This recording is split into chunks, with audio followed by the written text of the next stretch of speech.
I una metgessa ha estat detinguda avui matí en el transcurs de la manifestació convocada pel personal sanitari de Son Espases. És una ginecòloga de 60 anys que està acusada d'un delicte de desobediència, tot i que ja ha quedat en llibertat. A excepció d'aquest incident, la concentració s'ha desenvolupat amb total normalitat. Se ha acabado.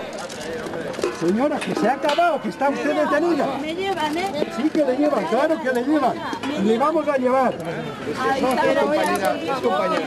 Es compañera suya. Es compañera suya al coche.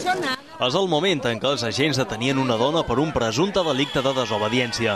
Segons ha informat la Policia Nacional en un comunicat, la dona hauria desobeït les indicacions del cordó policial i s'hauria negat a ser identificada, assegurant que era una activista antisistema. La dona és una metgessa especialista en ginecologia. Avui passarà el dia a Escarabossos de la comissaria del districte oest i no ha pogut passar consulta. Porque claro, estamos todos nerviosos y todos... Pues es lamentable el incidente. Creemos que esa trabajadora tenía derecho a protestar. No sé si ir por medio metro de la carretera o no era lo que en ese momento la policía le pedía que no fuera, pero es un hecho bastante lamentable. La doctora participava a la manifestació per protestar contra el pagament per part dels pacients a l'aparcament de Son Espases. La concentració s'ha desenvolupat, a excepció d'aquest incident, amb total normalitat.